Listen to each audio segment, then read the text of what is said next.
Selon les chrétiens, la foi est une ferme assurance des choses qu'on espère, une démonstration de celles qu'on ne voit pas. Croire est donc un credo qui s'associe à la passion, à l'instar des férus du football, comme les Lions indomptables du Cameroun, qui ont cru à la qualification pour la Coupe du Monde Qatar 2023, jusqu'à 10 secondes de la fin du match à Blida face aux Fennecs d'Algérie.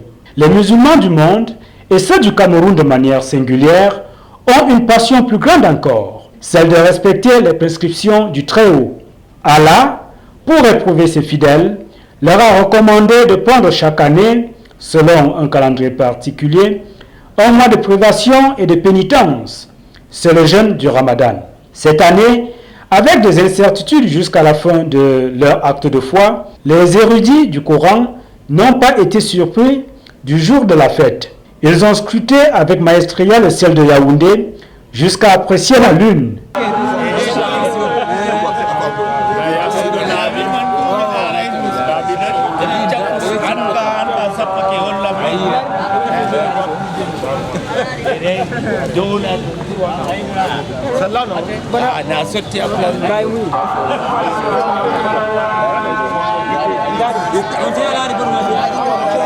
Le lendemain matin, de Maroua à Ibolova, en passant par Bertois et Bamenda, les fidèles musulmans se sont joints aux frères du monde entier pour magnifier Allah, exalter le miséricordieux à l'occasion de l'Eid el-Fitr, le Ramadan, l'un des piliers de l'islam. Tels des enfants allant dans la maison de leur père, ils ont pris d'assaut les mosquées et leurs esplanades pour prier Allah et rompre un mois de pénitence et de privation conformément aux prescriptions des Saintes Écritures.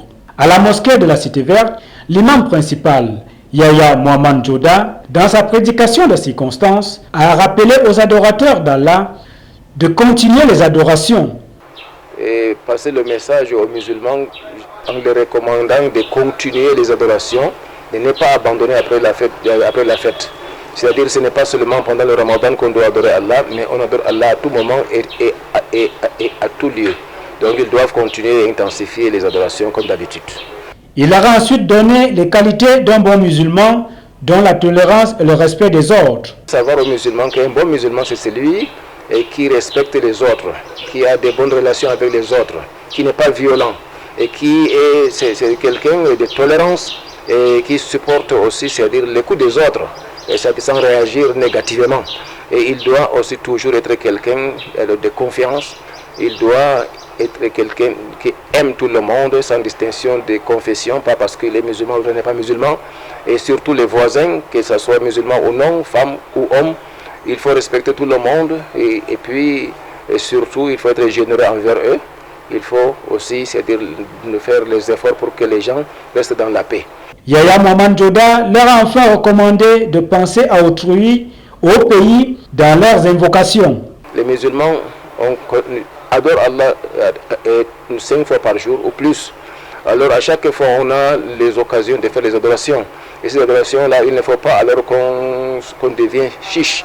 Ça veut dire qu'alors on invoque Allah pour notre faveur seulement. Non, il faut se rappeler de ceux qui sont autour de toi, tes enfants, tes frères, tes familles, tes collègues et les voisins aussi, que ce soit musulmans ou non. Et il faut toujours, c'est-à-dire insérer notre pays, le Cameroun, dans ces invocations-là, parce que nous avons besoin de la paix et de sécurité pour que ça continue. Nous en avons, il faut que ça continue.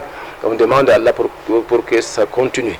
Et il faut savoir que, c'est-à-dire, si nous sommes dans nos mosquées, tranquilles, on vient dans la nuit, on prie en sécurité, c'est parce que nous sommes dans la paix. Parce que nous avons cette tranquillité-là. Il faut toujours le conserver. Le ministre du culte a encouragé les fidèles à préserver le vivre ensemble et l'harmonie qui existe au Cameroun entre les différentes obédiences religieuses. L'imam principal de la mosquée de la Cité Verte a, pour la gouverne, rappelé l'importance du Ramadan dans la vie du fidèle musulman. Le Ramadan, c'est une prescription. Allah a prescrit cela sur les musulmans, pas pour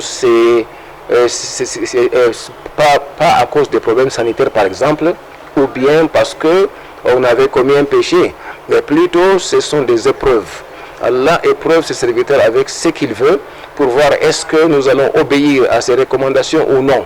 Mais s'il y a d'autres intérêts que les médecins déclarent, par exemple, ça ce sont des ajouts. Mais on ne gêne pas à cause de ça, à cause de l'obéissance. Et celui qui a obéi à Allah, et à l'au-delà, il sera logé dans le paradis les plus élevés. Eid Mubarak, Eid El Fitr, Barka da Salah.